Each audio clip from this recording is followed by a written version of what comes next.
The Pension Confident podcast is excited to announce that they'll be recording a live episode on Thursday, the 4th of May at White City Place in London, and they want you to come and join the audience. Host Philippa Lamb will be joined by myself and other guests, including Financial Times consumer editor Claire Barrett, financial expert, author and TV personality Peter Komalafe, and Pension Bee's Director of Public Affairs Becky O'Connor to discuss if your money's better off in a pension or an ISA. Tickets are completely free. To get yours, visit eventbrite.co.uk and search Pension Bee to take you to the event page. Don't forget, you can also download the Pension Confident podcast wherever you listen to your podcast. So remember, that's the Pension Confident podcast live on the 4th of May at White City Place. I look forward to seeing you there.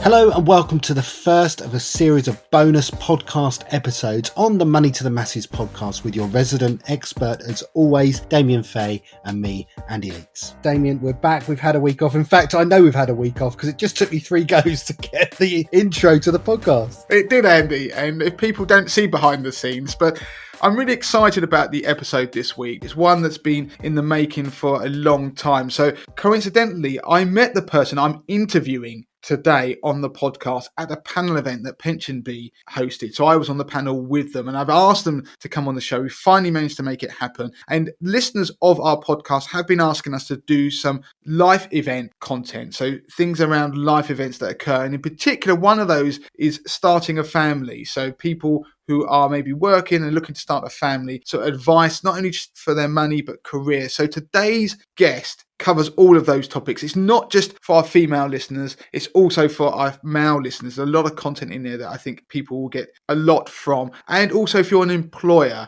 I really do think this show is a must listen. And before I just start off the interview, we're going to be doing a giveaway at the end. So Tobi, who I'm interviewing, has just released a book. We'll be giving away a signed copy of the book at the end of the show, where we'll give you full details of how you can enter. Okay, so here it is then, the interview that Damien did with Tobi Asare. Okay, so today I'm really excited to have a guest on the show who I've been trying to get on the show for quite some time. We first met in, I think it was the autumn of 2022. We did a panel event together. And so since then, well, at the time, my guest told me that she was writing a book, which I've actually now read, and it's a fantastic book. And it also coincides with a lot of the stuff we're trying to do at the moment about doing more female-orientated content. So I'm going to bring Tobi onto the show. So Tobi Asare has written a book called The Blend. So Tobi, welcome to the show. Thank you. Good morning. How are you? I'm really well, thank you. I have been trying to get you on the show for some time. You've been incredibly busy because your book has only just been launched. And so for listeners, it would be great if you could give us a bit of your backstory, actually, because it's incredibly interesting, and how you eventually got to write your book, which has just been released, called The Blend. Yeah, absolutely. Thank you so much. Well, in 2018, I was on maternity leave with my first child, and I happened to be the first person in my office location to go on maternity leave. During that time, I felt like I'd built up a huge amount of success. I was incredibly ambitious. I was running a team of 40 people, which I'd grown myself. The business that I was managing, I had grown that business by 60% in that time. So lots of exciting things happening, but also having that fear of wanting to step away and have a family. During that process, I had lots of questions about how could I do this and make sure that my ambitions kind of keep soaring at the same time as kind of raising my family, and had lots of conversations with my friends and realized that I wasn't the only person that had lots of different questions about how to still navigate through your career and also build and grow your family. So I decided to do something about it, and I called it My Bump Pay, which is a platform actually originally that I started to talk about money, because let's face it, that's the big consideration that lots of us have when we kind of start or grow families. So started My Bump Pay in 2018, and now it's really pivoted into a platform to help women smash the glass ceiling with a baby on the way and beyond. And within My Bump Pay, it's basically a content-led platform, talk about lots of things like money, confidence, going back to work, finding yourself after having a baby. And through that process, I've been really, really lucky to write about it. And now it's kind of in the formation of a book, which is wonderful, which means hopefully I get to impact many, many women and their partners on this journey to navigating their career and parenthood. So the title of the book, which as you said, is kind of the continuation of this journey that you're on. And talk me through the title, because I think the title is fascinating. Yeah, the book is called The Blend, How to Successfully Manage a Career and a Family, but the real focus is the blend. So people will call it The Blend, really. And the reason why it's called The Blend is really moving away from this term called balance. Maybe it's work-life balance or family-life balance when you kind of think of family and work. Because as I was on this journey, I was searching desperately for this balance that everybody was talking to, or this Havana of this balance. But I realized we have work on, one side of our lives, maybe parenting and family life on one side of our lives. And it's really, really hard to get the two of them to kind of neatly equate on, two different sides of our lives. It can be really messy. We know parenting can be really messy. We know working can be intense, and it has moments of less so in terms of intensity. So actually, I found chasing the balance really, really difficult and perhaps detrimental to my own kind of mental health. So I like to think about it as the blend. And within the blend, you take a different mix of ingredients or elements that you need to survive, thrive, or stay sane throughout your working and your parenting journey. And sometimes there might be more ambition in your blend, and that's totally okay. And in other moments, there may be more family time in your blend, and that's totally okay. So what we're going to do is, I've obviously read the book, and it's a brilliant book, and I'm going to go through some of the journey in that book, actually, because you cover so many topics. You cover things from before you become pregnant with your employers, conversations. You cover sensitive topics such as baby loss and work. You even go through to preparing for maternity leave, eventually returning to employment, starting side businesses and combining careers with family over the long term. And you even touch upon mum guilt as well towards the end of the book, which I think is an important theme. And one of them we're going to come back to later is about confidence as well. As a whole section on that, which I think women will be able to relate to, that sort of lack of confidence at that point when it comes to your family and a career.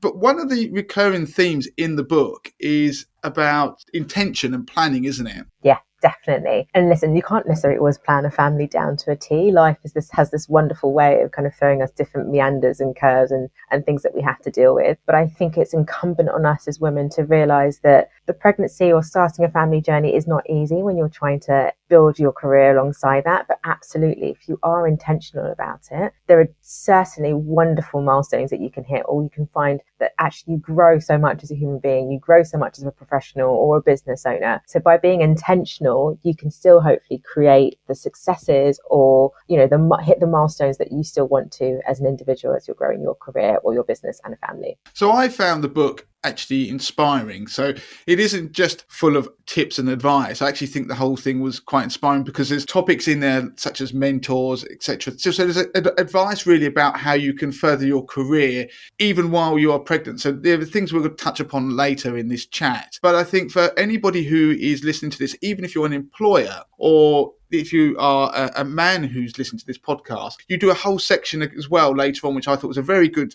chapter about allies. Mm-hmm. And I love the term. So people who are the allies to helping women through this process and enabling them with their career and having a family. So it's definitely a book that's worth reading, even if you aren't directly reading it for the fact that you are about to have a baby yourself. So moving on to the first kind of area of the book, you touch upon some tips when you first join an employer, which I thought were incredibly interesting because it may be some sort of tips to do even before you even maybe thought about having a family. Yeah, definitely. I always probably preach a bit too much, but I always say that as soon as you join any kind of employer and you think at some point in the future a family may be on the cards, and that could be 5-10 years down the line, it doesn't really matter. I think it's really, really important to have a look at what the policies say and what the benefits say, just so that you're really aware of what is on offer if you were to start a family with that employer. And I encourage both parties in a relationship, if you are going down that route in terms of starting your family, I encourage both parties in a relationship to have a look.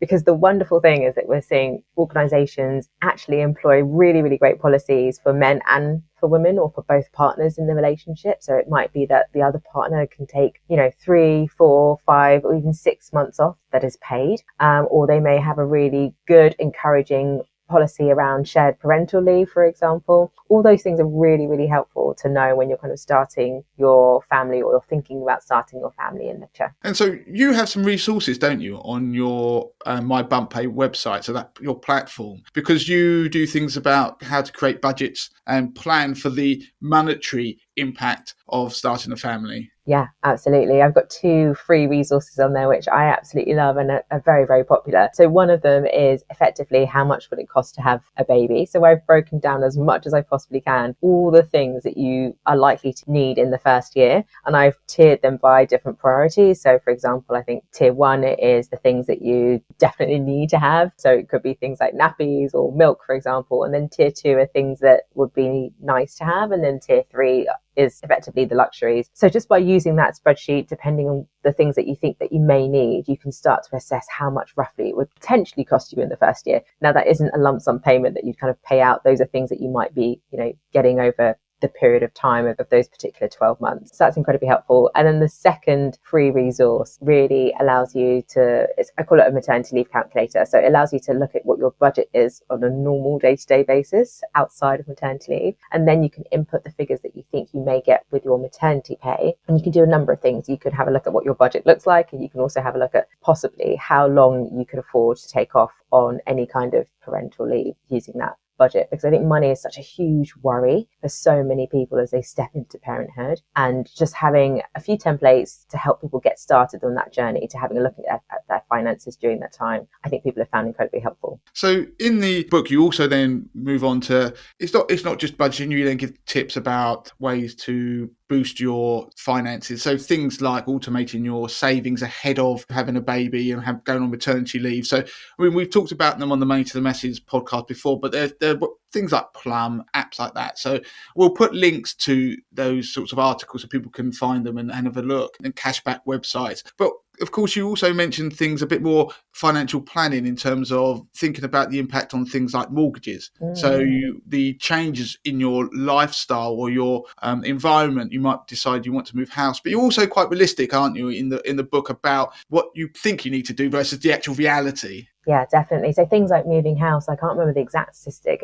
I think it's 1/5 of parents maybe move or get more space. But actually the reality is you may not need more space for the first year, for example. Babies are quite contained for that first year. They're not necessarily up and moving and running everywhere for the first year. They may be. But so I think for the first year, you can definitely probably, depending on your circumstances, maybe hold off and maybe looking at making that big move, maybe settle into life as parents and kind of see what your lifestyle looks like before you think about, oh my goodness, we've got a new baby, we've automatically got to move. The same goes for potentially even buying a car. There are lots of families or couples that feel like they may need to kind of get a car. And again, I kind of think, look at what your lifestyle looks like with a child for a couple of months to see if you need to A, get a bigger car, or B, get a car in its entirety. So I think lots of people assume because life is changing with a little one, which is wonderful, that they need to spend lots and lots of money immediately. And I definitely think, hold back, look at what your lifestyle looks like, and then see how and where you need to make the most urgent or prioritize the purchases that you need to make. The next phase, so obviously we want to talk through different parts of the book so people can get a real flavour of the content. And one of the things in there as well is the importance of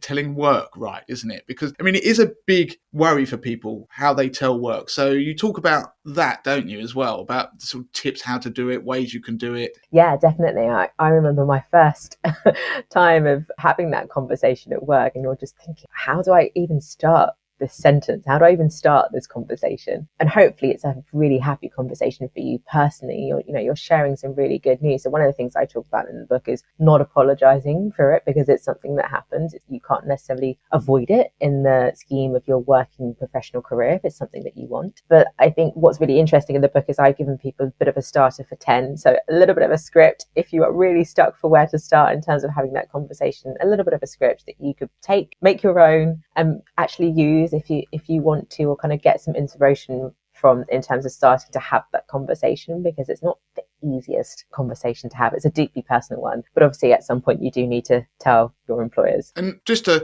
aside, because it is an important part of the journey, because obviously as you highlight, you need to get the timing right for qualification for maternity pay. We're not going to go into it on the podcast. You can find links to the sort of rules about when you have to tell your employer if you want to qualify for maternity pay, but again, you cover it in the book. But one thing, like you're going back to some of the conversations to have with employers, one of the things that I really like that kind of highlights the positive and proactive nature of the book, about the fact that this is a choice and something that doesn't have to be detrimental to career. You highlight being part of the solution when it comes to maternity cover. Absolutely. I massively believe that if you are going to go on maternity leave, and very likely there'll be somebody covering your role, I think before you even have that conversation, have a think about maybe who within your organization would be a really good option to maybe come in and kind of, learn little bits of your role, maybe expand their experiences, because actually that's an opportunity for someone else to grow their own skill set, their own career, especially let's say if you are maybe mentoring somebody within that organization. And I think doing that allows you to be a little bit more in control, allows you to be part of that particular journey, and also allows you to design or have some kind of input, hopefully, on how you want to return to the organization. So I definitely think, see it as a positive. And I think lots of people kind of potentially, I get it, right, probably feel a little bit threatened about somebody else stepping in to take their role. But I think if you are part of that journey, you get to craft what that looks like or have a big say in what that looks like. So I think if you're really proactive and bring some kind of solutions, then you're part of that and you're not allowing others to 100% dictate what that looks like with no input. And in one of the points in there, there's a section where you talk about smashing your career while pregnant, and one of the points is about visibility as well, isn't it? You talk about that, which is linked in a way, isn't it? You're talking about the sort of things that you could do while pregnant to try and take charge of that journey, isn't it, and be in control. Yeah, and I would say it's a really personal choice. Depends on how your pregnancy or your journey to parenthood is going. So I obviously massively appreciate that some people do not have straightforward pregnancies or straightforward routes to parenthood, and obviously that can be quite stressful in itself and potentially physically limiting. However, if you are somebody that still wants to push on with their career ambitions and their goals whilst they are still pregnant, this book definitely helps to give you the steps to absolutely do so, because it is definitely possible. We speak to a wonderful lady in the book who has done exactly that. So yeah, it's really to encourage people that if you are starting family or if you are pregnant, it's not the end of your career. It's not the death of your career. If anything, it's just starting a new chapter. And the point about visibility that you raise, I think, is so important, encouraging people to still, stand in their role, stand in their position, take up things that will allow them to be more visible within their department or in their role if they feel that they're capable to do so. Don't feel because you're pregnant you all of a sudden have to retreat backwards and backwards until you eventually go on maternity leave. No, absolutely not. Still ambitious, go for it. So there's a core part of the book that gives the sense it's also like careers, almost coaching in it. For example, you talk about mentoring and finding a sponsor, which I do think for a lot of people are concepts which they would be useful anyway, but I don't think many people realise the help that a mentor or sponsor can bring. Could you just highlight the sort of top level of what that part of the book was really covering? So to break it down, a mentor typically will be somebody that can help guide you through your career, share their own experiences for you to learn from. And I found them to be fundamentally instrumental in my own career, especially as a working mum I still work full time. I should have said that at the top, but I still work full time. So I found, mentors to be incredibly instrumental in my career as I kind of navigate through new and different seasons. The difference is that a sponsor is somebody who will effectively advocate for you or will cheer you on or will raise your name where there's an opportunity for you to kind of take on greater responsibility. And the difference between a mentor and a sponsor is that a sponsor effectively is somebody that usually sits in a very senior position, that sits around the tables where they're making those decisions around progression, pay and promotion and opportunities, and has good visibility of your performance, either through a relationship, a professional relationship, or through kind of more of a sponsoring relationship. And that sponsor, hopefully, through seeing your great work, when there's an opportunity to say, do you know what, Tobi's on maternity leave, but she's coming back in 2 months and she's already expressed that she would love to take on XYZ, and I've seen her results in this area, and I think she'd be absolutely fantastic for that opportunity. That's how a sponsor works, especially if potentially you're about to go on maternity leave, or if you are on maternity leave or you're returning back to the business. I think a sponsor is vital, because whilst you're away from the business, they are there to advocate for you in a way that you can't because potentially you're away on maternity leave. Another part is you talk about, I found this very interesting when you talk about nailing your career during pregnancy. You start breaking it down by trimesters. So there's really different tips for each trimester. I mean, could you give us a flavour of what some of the tips in each trimester? So trimester 1 is getting really good clarity on your role and what success looks like. Even let's say if you are ambitious, but you're thinking, in 2 years' time, you might want to go for the next role, or you might want to go for the next promotion. It doesn't have to be necessarily in that period of your pregnancy in the workplace. But I think clarity of what's expected of you and clarity of what it takes to succeed in that role is really, really important at that particular stage, because during your first trimester, very likely you're very tired. You haven't told anyone about your pregnancy, but you probably still want to make sure that you can absolutely still perform. So by focusing on those metrics, all those things that will effectively allow you to still do a good job, I think would be really, really helpful. And then trimester 2, you're probably starting to kind of share your news. So I think a big part of trimester 2 is, we've touched on before, is kind of, visibility and making sure that you've got good relationships with stakeholders and making sure that you've got a mentor, making sure that you've got a sponsor. And then trimester 3, I think, is at that stage where you're thinking about going off on maternity leave, making sure there's a really clear handover, that you've written a fantastic guide to your role. And I always say that if you feel that you've put in too much detail into your handover pack, then actually you're on the right lines, because you want to make sure that whoever steps into your role has a good opportunity of success. And actually you'll buy a lot of favor and you'll buy a lot of kudos if you're really helpful at that particular stage. So that just gives a bit of a glimpse into some of the things that you could do trimester by trimester. And I should say that, again, we've kind of noted very clearly that everyone's route to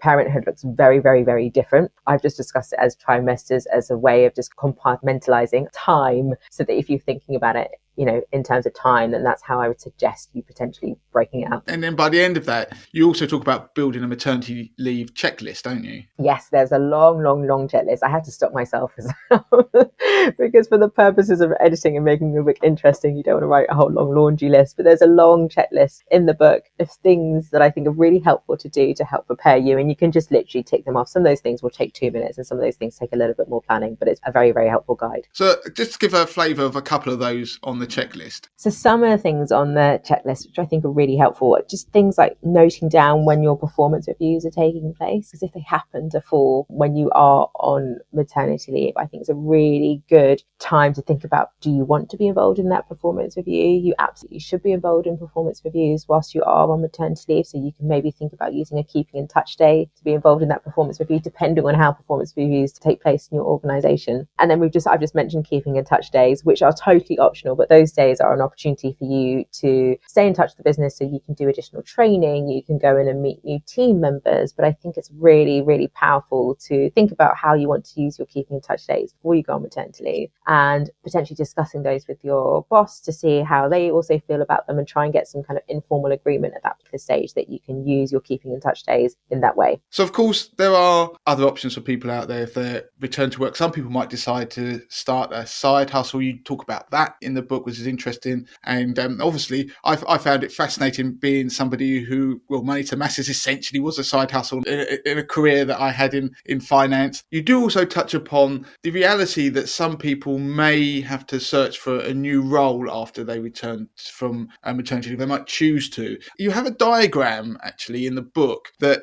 highlight some of the things that people could or potentially should look for in a new employer, so they can find somewhere where they can thrive, which I do think was a very interesting image. It's like a Venn diagram that's got about 5 or 6 circles that converge, and that's obviously, if you're right in the middle, then you've really hit the jackpot in terms of different things. But some of those things that people could consider if they're looking for a new employer, could you just give us a flavour of some of those? Yeah, I think it's so important, because I think these days we're less likely to spend our whole entire working life in one organisation. There's, I don't know exactly what the stats are in terms of the average length of tenure of somebody within a company or organisation. I think it might even be around 2 years or 2.5 years. So I think there's a high chance or high likelihood that somebody, as they become a parent, they're going to move to a different company. And I think making that move as a parent, I know, can be quite daunting, because you're leaving somewhere where you know, like, even if it's a good or a bad organization, you know it very well, and you've figured out your life and your routine around kind of pickups and managing a family within that organization. Now, picking that up and moving to somewhere else can feel like a really big task, and I think some people feel like it's so big it almost holds them back from moving on. But I found if you kind of use some of these metrics to help you judge an organization, you can hopefully find and identify somewhere where you can really thrive as a parent, which I think is fundamentally really important. So some of those things, for example, could just be empathetic leaders who listen. I'm really fortunate that I work in a business where there are lots of different people with families. We even have a female CEO who has 2 children of her own. And so actually within the organization, there's a real culture of empathy and understanding, even if you don't necessarily have a family. So people understand if you've got other commitments outside of work, music, sports, all those types of things are really encouraged. And I think as a result, I've personally been able to thrive. And I think lots of people also have been able to thrive. Not every organization has this, but also things like just having networks where you can find similar people at a similar life stage, for example, networks or engagement groups where you have working parents and carers. That I have found to be really, really helpful, because I think employees feel that they can find their people, they can find their tribe. They have people that maybe have walked the journey within that organization of starting a family and can share little tips and bits of advice. So those are just some of the things that I can say to maybe have a look out for. But I think when you get to interview stage, you can just feel it. If you're asking the right questions, you can feel if this hopefully is somewhere where you can thrive as a working parent. And you mentioned about finding the people who walk the journey ahead of you. And I just want to highlight to people listening to this that when you sometimes get a book, it can be that you might think, oh, is it a bit preachy? These people are trying to tell me, like, can it all be in the book, given it's one person's experience and journey? But you actually do it very well by having case studies in the book. And I had highlighted some of them when I was going through and reading them, because what you do is you highlight different people at really each stage, and you pull out people who have been on that journey. There's a very good case study in the book where there's a family who I think it was 3 times did shared parental leave. Yes. So it is worth reading that the case studies add to the ideas that are in the book, because obviously it's like that shared kind of community spirit, which I know that's something that is at the heart of my bump pay, that community element and shared experience. So moving on, one chapter that I thought was really interesting that you had a whole chapter on this, which is confidence. So with different people that we've spoken to relating to some of the content we're doing for women, but also from our own lives and our own partners, the confidence element for women when it comes to returning to the workforce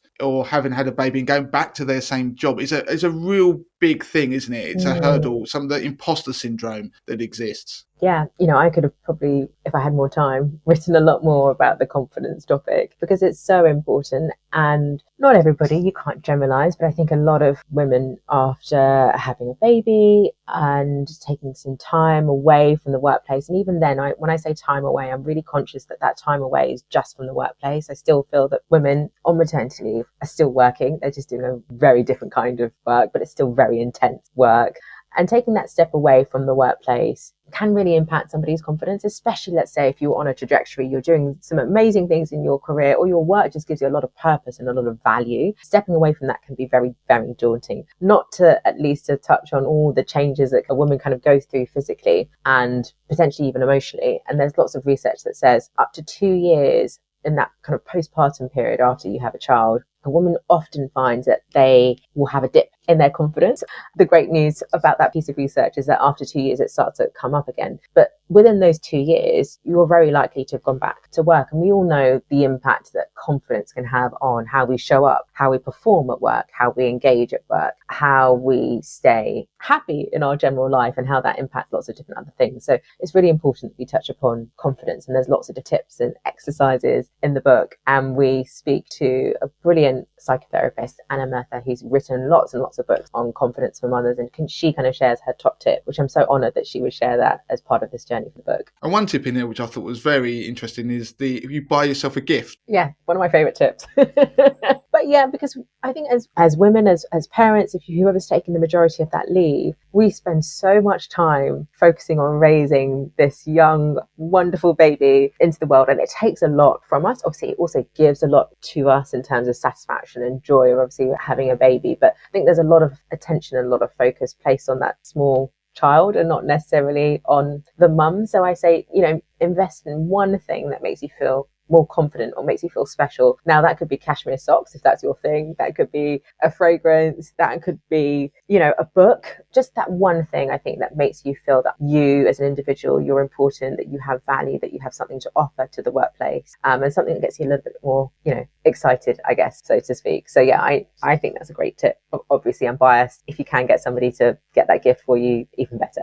Even better. So there's lots of other parts of the book. I mean, later on it talks about mum guilt and tips to deal with that and tips to keep you sane as a working mum. But I think it'd be quite nice to round off because one of the final chapters in the book is titled For the Allies. And I thought that was a great part of the book because I think it's important that obviously that other people can help working mums and mums to be to thrive in the workplace. That was the essence of that chapter, wasn't it? Absolutely. There's this common phrase that everybody knows: it takes a village to raise a child, and I deeply believe that it takes a village to thrive in one's career, and obviously that working parenthood takes lots of different elements to support it. And I think people that support mothers in the workplace are critical. There's lots of research that shows that actually women coming back to the workplace are actually even more ambitious, but having the right structure and things in place actually will help those women and individuals thrive. I think it's absolutely necessary. One, if we want to make sure that we've got good diversity and good retention of our female workforce, those are just some of the reasons why I think it's really, really important. And so, yeah, I think in my career, people that have supported me, allies, people that don't necessarily have children or do have children that have been really supportive, have been absolutely critical. And there's lots of things I could say to allies, but I think not being afraid of this topic and maybe having a read of this book and just really leaning in and understanding that there's some really positive things that you can do. For example, one really small thing that you could do is, as somebody is going off on maternity leave, maybe have a think about not just, you know, communicating that this person's going on maternity leave to your organization. Within that, obviously you need to do that, that's a practical step, but within that, maybe have a think about what value has that person added to the organization that you can also put within that piece of communication. So for example, you could be sending an email saying Tobi's going off on maternity leave,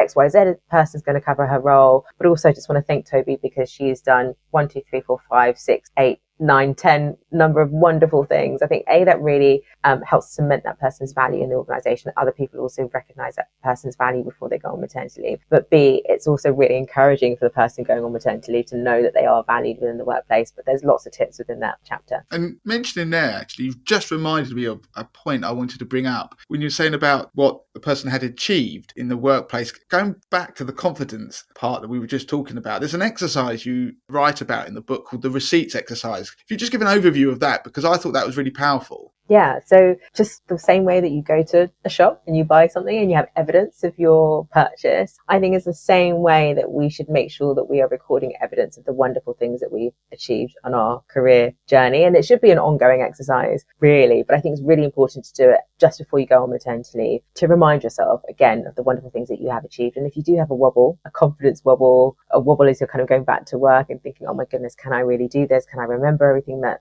I've done prior? Will people remember the good things that I've done? Have a look back at that receipt exercise. And I think even better if you can write it down in the book, because you can, you know, maybe have a read of that chapter of confidence again and have a look back at the things that you've achieved to give you a little boost before you head back to work. So Tobi, I mean, it's been fascinating. I read the book, but I also listened to it because it is on Audible. And so if you've enjoyed listening to Tobi talk about the book, I would recommend the Audible, actually, because the way the book's written, it's in a almost conversational way that it works really well as a book. And you read it yourself, don't you? Yes, I do, yeah. How long did that take, by the way? Gosh, that took 2 days and 3/4, I would want to say. So just over 2.5 days. It was a lot of work.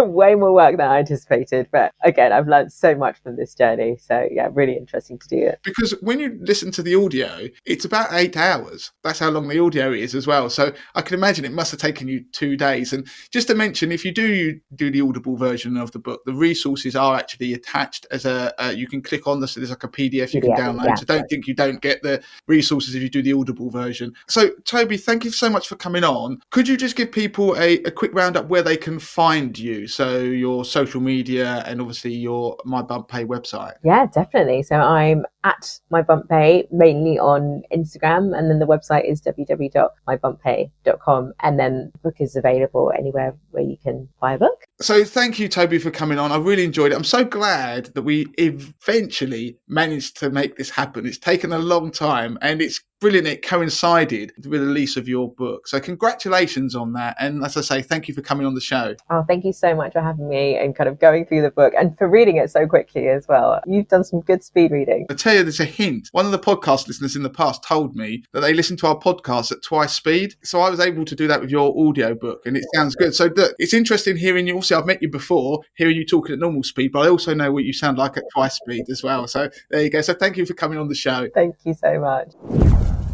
So there we go. There is the interview that Damien did with Tobi Asare. Make sure that you do check out My Bump Pay and also the fantastic book, The Blend. And so as Damien mentioned at the start of this podcast, you can win yourself a signed copy of that book. All you need to do is head to Instagram, find Money to the Masses, and you'll be able to see a post on there that will explain exactly how you can win yourself that signed copy. And so as we said at the start of this podcast, this is the first in a sort of mini series, if you like, of different types of podcasts looking at different content. You will see some more coming out in the coming weeks. And so if you have any content ideas that you'd like to see featured on the podcast, please do get in touch with us. It's Damien at moneytothemasses.com, Andy at moneytothemasses.com. We're always happy to hear your thoughts and comments. And so just to wrap up on this podcast then, please do, if you haven't already, review the podcast. You know how to do that already. 5-star reviews are what we prefer. It's always nice to see and read out a 5-star review. You can win yourself a Money to the Masses mug if we read that out on the podcast as well. And finally, just to mention our Facebook community group, do go and head over there if you haven't done so already. It's facebook.com/groups/Money to the Masses. So Damien, that's it. We're done for this week, aren't we? We are. Until next time. Until next time.